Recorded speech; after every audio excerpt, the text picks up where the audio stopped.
Okay, so here we are in the penultimate, the next to last chapter of the book, the next to last video, which concerns meaning and purpose in life, and based on the book, That's Why I'm Here. And I'll just mention again that I'm a retired engineer and college lecturer as well. And we used to have at the college, we had a renewable energy research lab. And since it's Ireland, mostly we were concerned with wind energy. Ireland's a very windy place. And I tried to get the college to put a module to the students regarding purpose in life, because it's such a core question for every human being.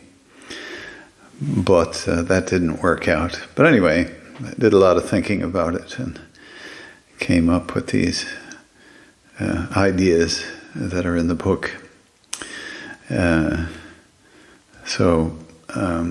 And then my daughter said to me, you should put them up on YouTube as videos because they'll reach a wider audience. Instead of just in Ireland, it'll be more of an international thing. So anyway, this is all to say that I have a real interest in the natural world and in sustainable living on this planet, you know. And I claim that we're actually waking up to this caused by a few things, one of which is we're obviously emerging into a world society and we're having more and more impact on the planet. And we're not managing our presence very well. So renewable energy will help, you know, with global warming, but the situation is much more complex than that. We have to learn how to cooperate as a society. And we will. But at the moment, we're just discovering that old models and approaches to development, if you like, don't work. So there's a lot of interesting discussion about sustainability, and right now it's almost entirely discussion, but you got to start somewhere, and that's what we're up to. So anyway, this idea of what do we do as a society, you know, to create a sustainable civilization. That's kind of what this chapter is about, and it's tangentially related to purpose as well. So I recommend you go back to the beginning and, you know, watch these videos from the start, from number 1. So if you haven't done so.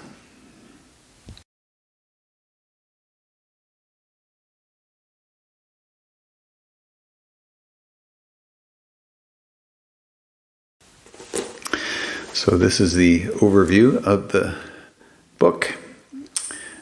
So we started with a summary chapter where you learned everything that you were about to hear in summary fashion. And then the background information was presented in chapters 2 and 3 to give us some kind of foundation or basis for talking about meaning and purpose. We need to sort of be on the same page, you know. So that's what chapters 2 and 3 were about. Chapter 4 was quite short because our meaning and purpose is quite simple. It's simple to say it, you know, and very difficult to pull it off. That being to develop ourselves spiritually. So that's a challenge. And then to use our talents and capacities to serve humanity, which is something that both of them require constant effort. You know, this is not a Sunday thing, my friends. And but it's kind of exciting in that way, that basically now every human being is responsible for their own spiritual development. Another way to say it is you have no excuse. Before we used to sort of go to church or mosque or synagogue or whatever regularly and then walk away and basically forget about that until next time, but this process, our purpose, is a continuous thing. It's every hour of every day, except when you're sleeping, I suppose. So, meaning and purpose, it was chapter 4, and then number 5 is what we're about to discuss, is what is our role in the natural world? Basically, how do we manage the planet that is our incubator to the next life? And then there'll be a fairly short summary and conclusion. Well, I don't know how short, but anyway, here we go with chapter 5.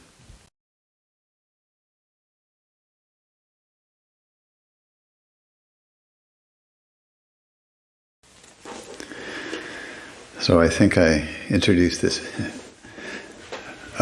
illustration in a previous video. It shows us, that's you and me, looking slightly overweight, and we're just having a great time making a meal out of the planet Earth. That's supposed to be a slice of Earth on his plate, and instead of gravy, it looks like he's using fossil fuels. So we're just waking up to the fact that this approach, this capitalist approach to life doesn't work. One of the side effects of it is that we mistreat the natural world through pollution and rainforest destruction and species extinction, and I really don't need to go on and on. We know that we're making a hash of our responsibilities toward the planet. So, the good news is that we're waking up to our purpose, and that's why I made this series of videos, is that this will take time, and the book and these videos hope to help us along the way to actually thinking about why we're here. And if we come to the conclusions that I think we should, as proposed in the videos, then there's some real positive implications for the planet.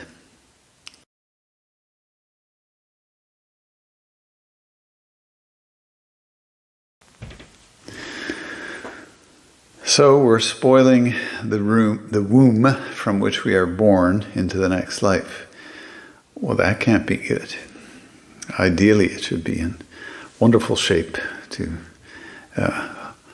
foster our development, but it won't foster our development very well if these various environmental problems get worse and worse. So why are we spoiling this womb? Well, as hinted at before, we are materialistic, and material development is a good thing, right? But it needs to be balanced with spiritual development, which, in other words, balanced with our purpose. Why are we here? But we are adolescent, and we're running around with our newly found powers of independent thought, and we think we know a lot, and so we're acting in an adolescent manner. We're unaware of our purpose almost completely. Almost every human being, if you have a chat with them, or if you look at any other books or videos on the subject, while they have their insights, none of them sort of offer a holistic understanding, which I've tried to develop in this series of videos. So almost every human being has fluffy ideas about purpose, or sometimes they're not fluffy, that they feel their purpose is purely materialistic and they'll kill to achieve their material goals. So anyway, we're unaware of our true purpose. To some extent, we're morally rudderless. We don't know what's right and what's wrong. We lie whenever we feel it's convenient to do so. For example, if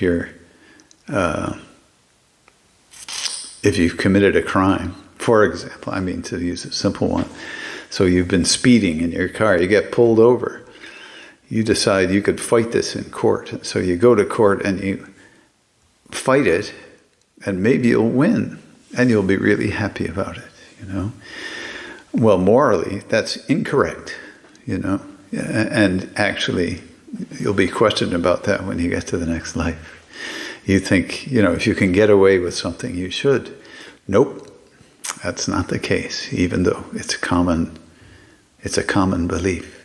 So, in many ways, we don't know what's right and wrong, and we're behaving in a less than moral fashion. Matter of fact, to the extent that we don't know what is and isn't moral, because we don't refer to the instruction manual that the Creator provides. So I can think you can think of a lot of ways in which we're spoiling the world we live in, and why.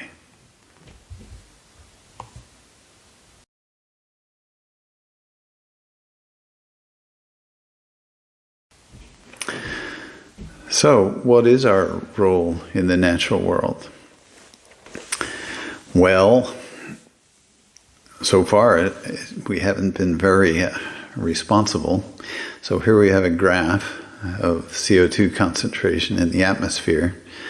And so in 1985, Carl Sagan, the famous astronomer, testified before the US Congress, telling them about global warming.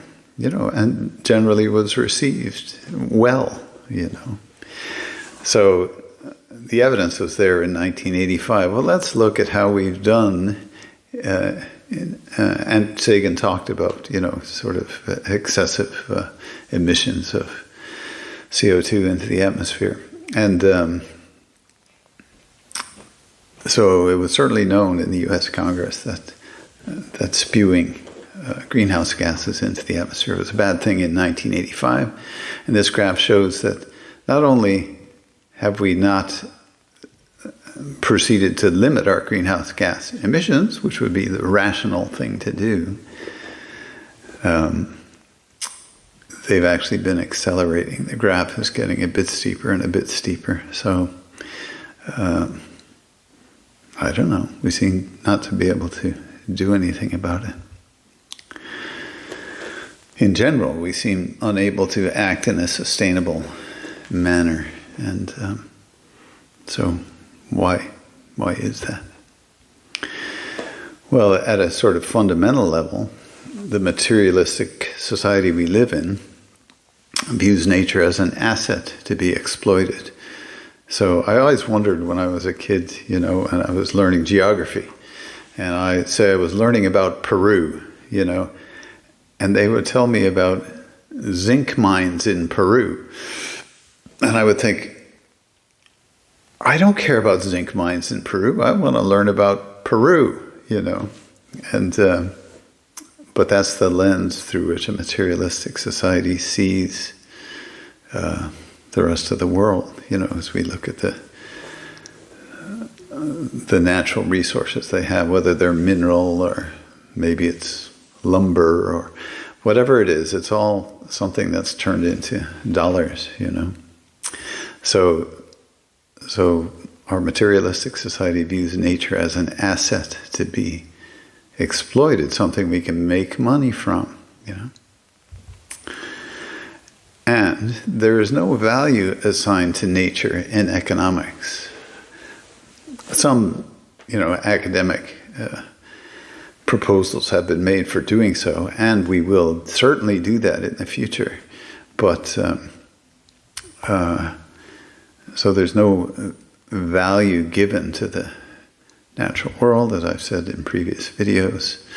And I've also said that as a company, minimizing cost means disregarding environmental damage if possible. So it's a cost to a company to deal with environmental restrictions. We would rather not, which is not to the long-term benefit of the planet and therefore to human society.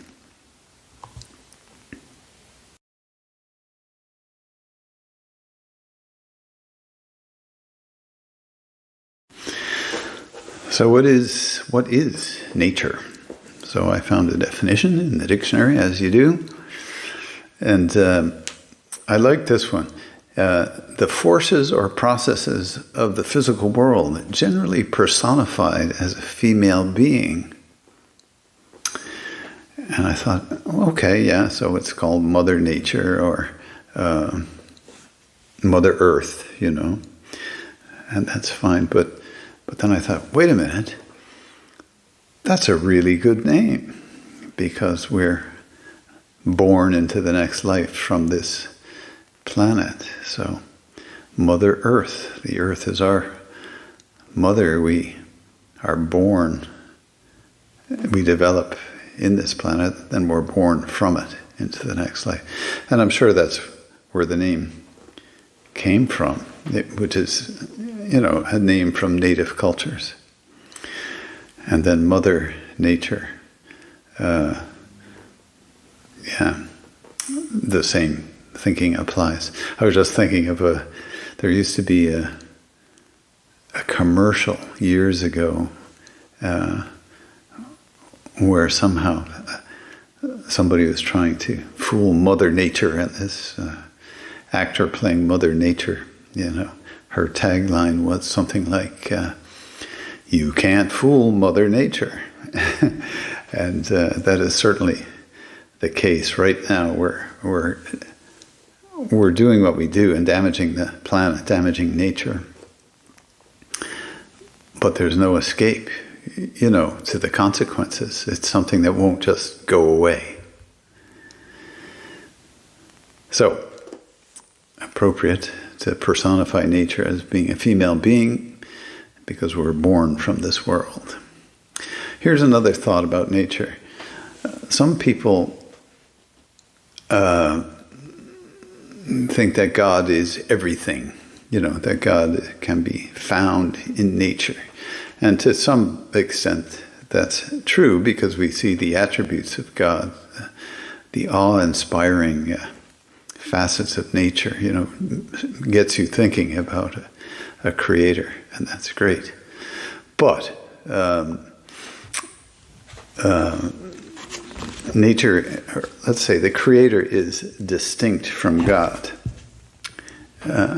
Let's see if I can find a quote on that. Oh, here's a quote from religion. Regard thou the one true God as one who is apart from and immeasurably exalted above all created things. The whole universe reflecteth his glory, while he is himself independent of and transcendeth his creatures. Creatures meaning anything that's created is a creature. So that makes sense. So the painter is not the painting, The painter is distinct from the painting. The creation is distinct from the creator. So that's a fundamental understanding that you may not agree with, but I'm putting it out there, and that's my argument, So here's another thought. So we like to think of nature as being perfect. It's awe-inspiring, it's wondrous, it's so complicated that we can't understand it. And therefore we conclude it's perfect. However, I found an interesting quote that suggests that although creation is perfect, nature is not perfect.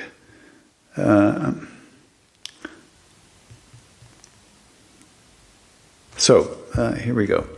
regarding creation. So perfect and comprehensive is his creation that no mind nor heart, however keen or pure, can ever grasp the nature of the most insignificant of his creatures. So creation is perfect, according to that quote. But here's another quote from religion. Nature is the material world. When we look upon it, we see that it is dark and imperfect. For instance, if we allow a piece of land to remain in its natural condition, we will find it covered with thorns and thistles, useless weeds, and wild vegetation will flourish upon it, and it will become like a jungle. The trees will be fruitless, lacking beauty and symmetry. Wild animals, noxious insects, and reptiles will abound in its dark recesses. This is the incompleteness and imperfection of the world of nature. Whoa, imperfection. How can both of these things be true? That is the question I propose to you, which I will offer some kind of ideas about.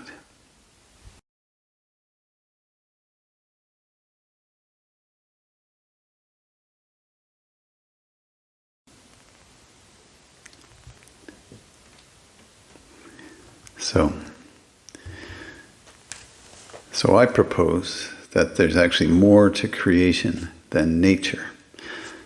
So if we think back to our levels of being, it's clear that the first three levels of being, mineral, vegetable, and animal, are part of nature.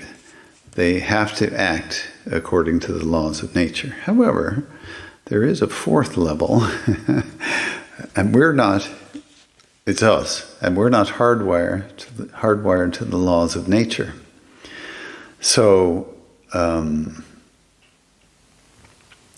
nature, the implication is that nature left to its own can be imperfect. It can easily get overgrown and kind of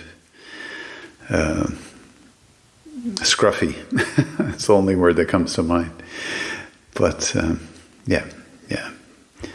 So I'm proposing that creation consists of nature and humanity. And creation is perfect. And I can hear you saying, but humanity is not perfect. No, we're a work in progress. So the radical proposal that I've just deduced from this, and like I say, you can get on board with it or not, but I think it's kind of an interesting idea, that it is humanity's role to influence nature in such a way that creation, which is potentially perfect, becomes actually perfect. Oh my goodness. So, so that's a thought. Just trying to see if I had another quote here to bring to this discussion. So anyway, that's something to think about.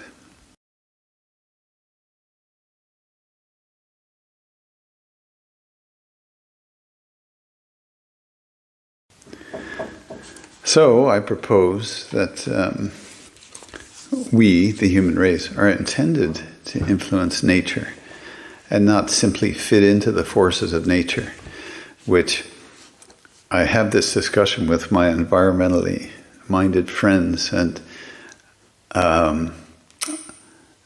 they're iffy about this, because we've made such a mess of nature using our influence on nature so far. And common argument that nature's better off without us, So, and there's something to that argument as well. However, we have this capability, this free will, which allows us to act in ways that are, we're not slaves to the laws of nature. But I agree with folks who are worried about our influence on nature. At this stage of our development, which is sort of approaching maturity but not there yet, we think we know a lot of stuff, but we're almost entirely ignorant of the complexities of nature. In nature, everything influences everything else. And the more you look closely at nature, the more amazed you are about how it functions. Let's put it that way. So we're almost, at this stage, entirely ignorant of the complexities of nature. And so therefore, the reasonable thing for us to do is to recognize that fact and then tread very lightly until we gradually, over the coming millennia, discover how nature operates. And then as we grow in wisdom, then, we should start using our dominance over nature, which we have, is given to us. But it's only when we actually know something that we should start trying to second guess natural processes, but that's our responsibility. So what should our attitude be towards nature? And religion says, look not upon the creatures of God except with the eye of kindliness. So we should certainly appreciate the natural world as our training ground, and we should do so in a loving, influence it in a loving and kindly way, which we don't seem to be able to do at the moment. So maybe we should do nothing. But in the future, when civilization is more advanced, we will use our dominating influence more wisely.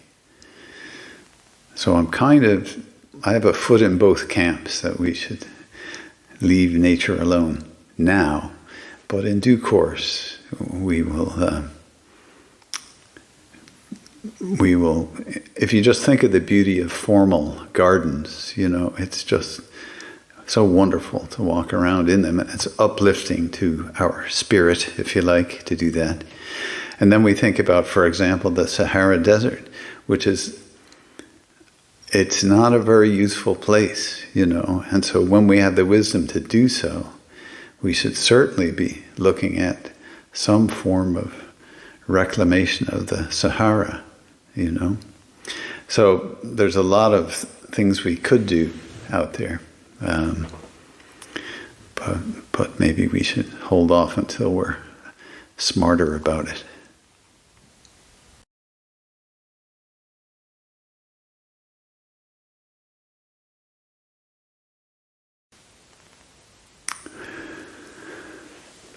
So, we've seen this slide before. So what are the actions we can take for a sustainable future?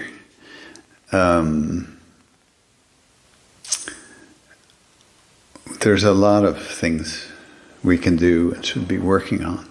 However, unless we know our purpose on this planet, our future cannot be sustainable. We're trying to accomplish a very complex thing without knowing really why we're doing it. So that's probably not going to work. So we have to, the first action is to try and figure out why you're here and why we're here.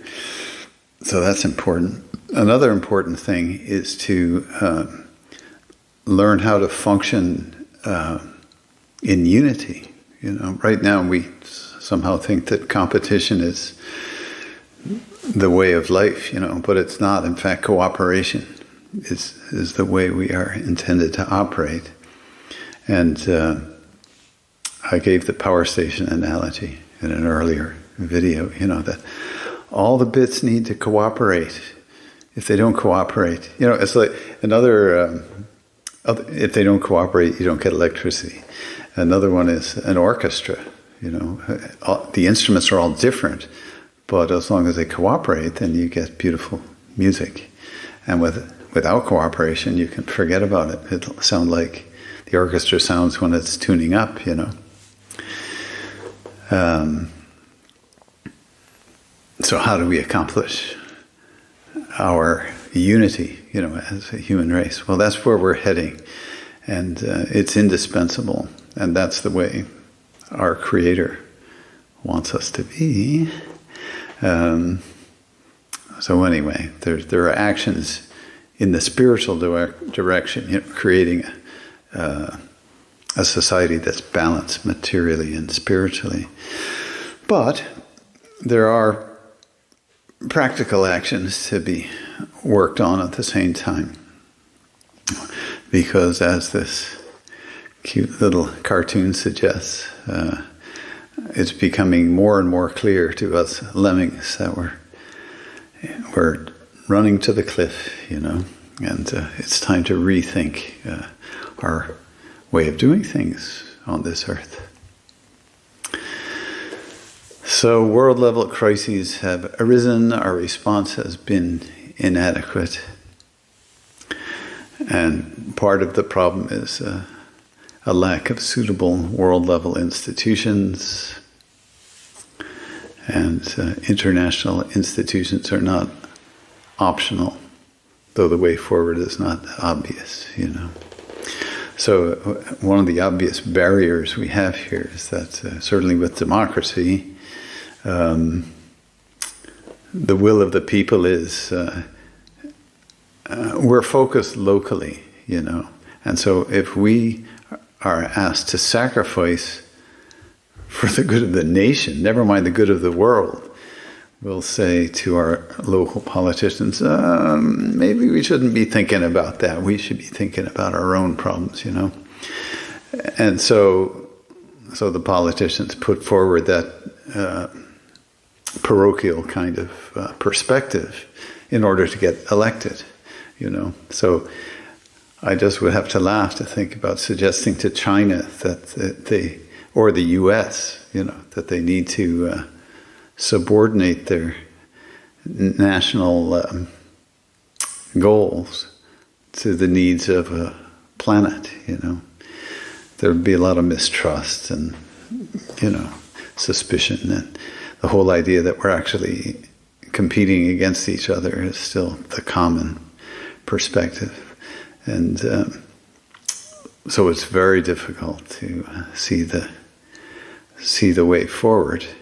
But at the same time, to function as a global society with the necessary global regulations enforced by global level institutions, that's where we're heading. You know, either that or we're heading for oblivion. So those are our choices. So the way forward is not obvious, but the end game is obvious, that we need to have world level institutions in addition to the present local and national level institutions. So there's something to be open to.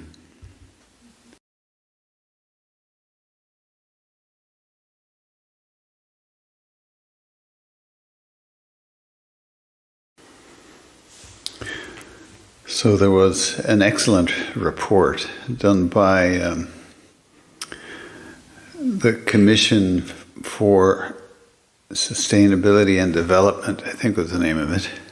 It was a UN report, a major report done in 1985. There's 1985 again, same year Carl Sagan made his recommendations to Congress.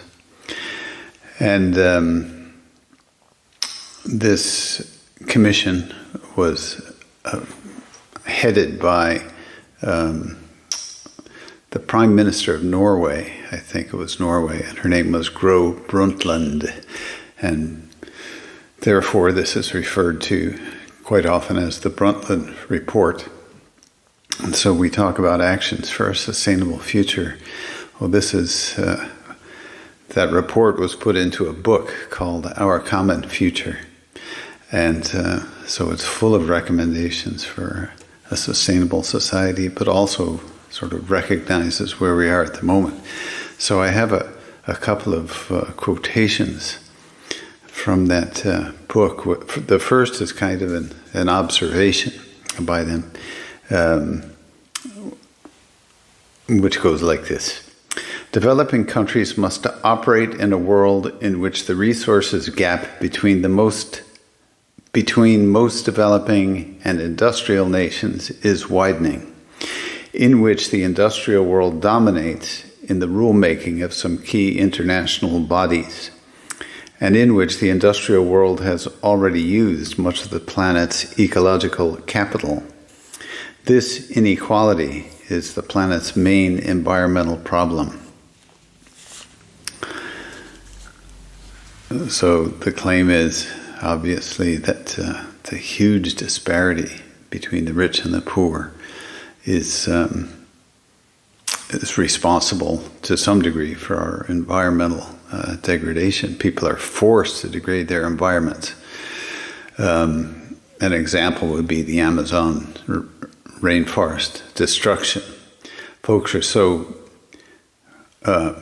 poor, extremely poor, that they are hired, if you like, to cut down the rainforest.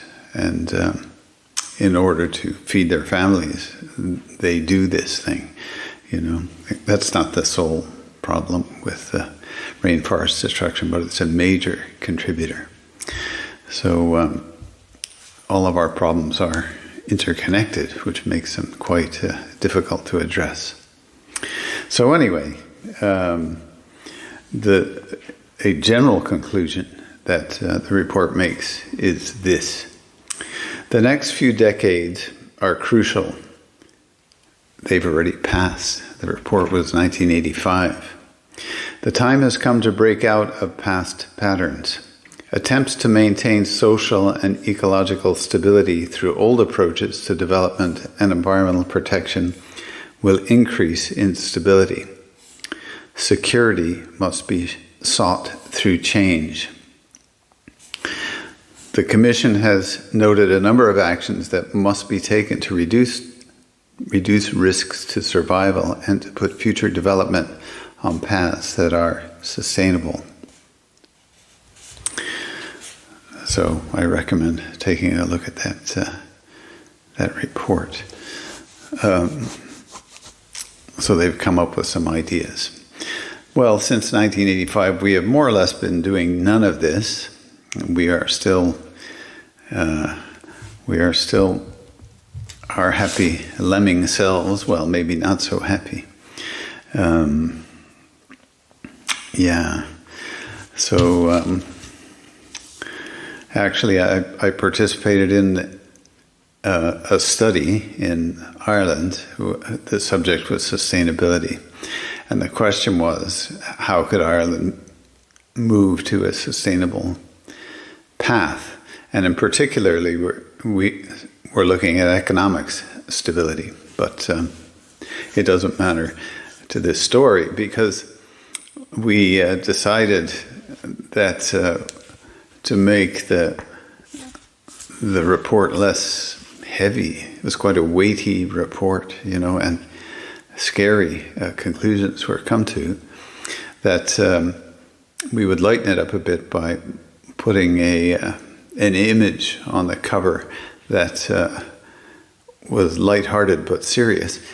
So this is the book we're talking about right now, but you can tell that I like these sort of cartoonish images, so people are not put off by it immediately. They might be attracted to finding out about the idea. So anyway, this image on the report was that of a rowboat.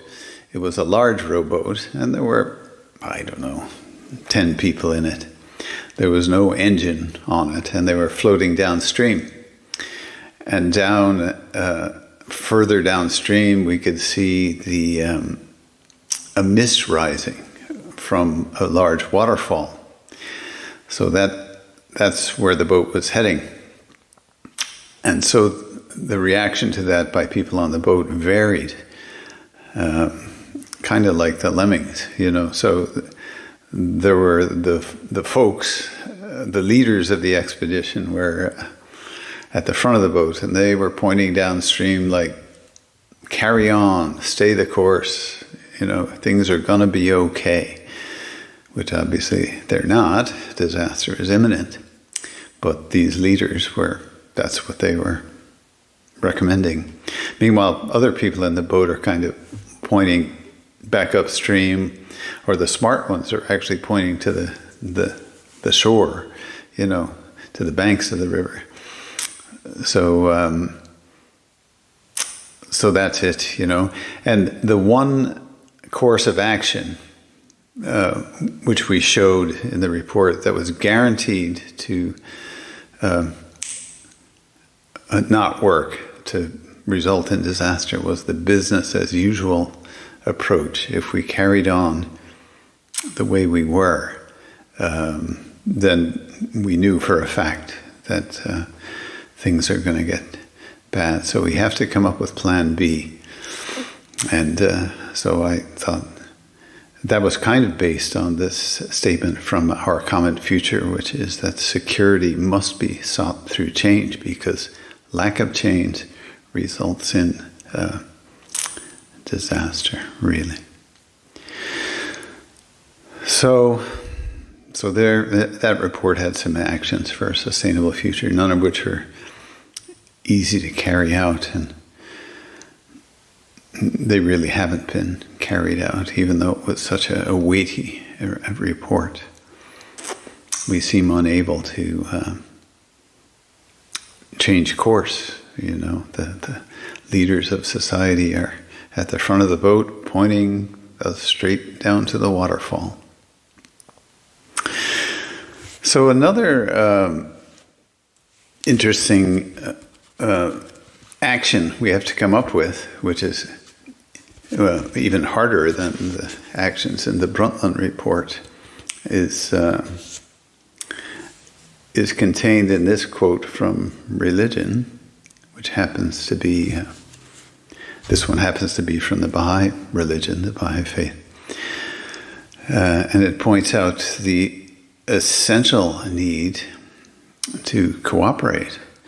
And it says, the well-being of mankind, its peace and security are unattainable unless and until its unity is firmly established.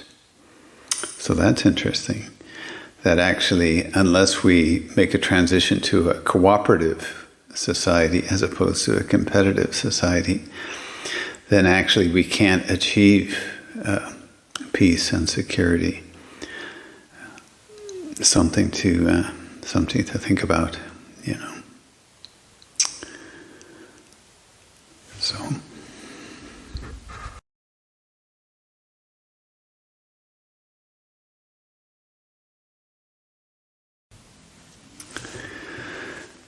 So just to summarize and conclude this fifth chapter,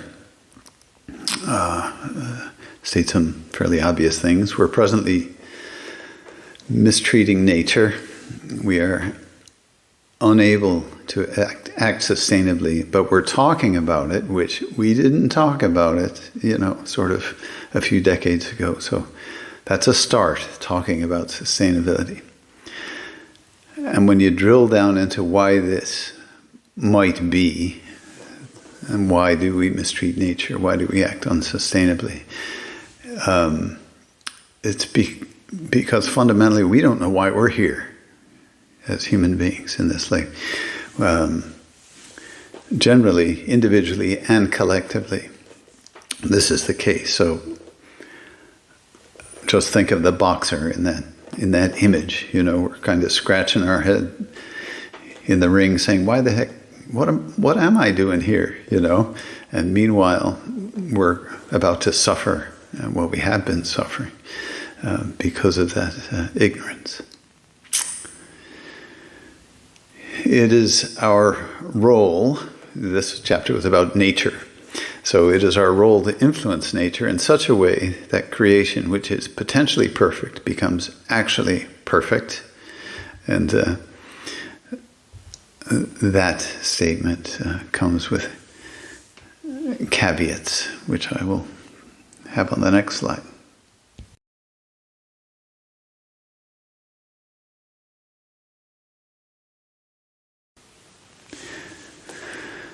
So even though we have the ability to influence nature and actually should influence nature, maybe we shouldn't be doing it right away because we're so ignorant of the complexities of nature. We should use our dominating influence sparingly. So back off on the fracking or anything else that is influencing nature. Even our attempts to positively influence nature, we have to be very careful about the way forward. So international institutions are needed to help deal with international environmental crises, whether it's the death of coral reefs, that's an international problem. Global warming, rainforest destruction. So we can't effectively be stewards of nature without having institutions that have the authority to prevent these environmental disasters. And finally, united action is required. So creating institutions where we can cooperate and is an interesting and difficult challenge for our present stage of development, but not optional. So, okay.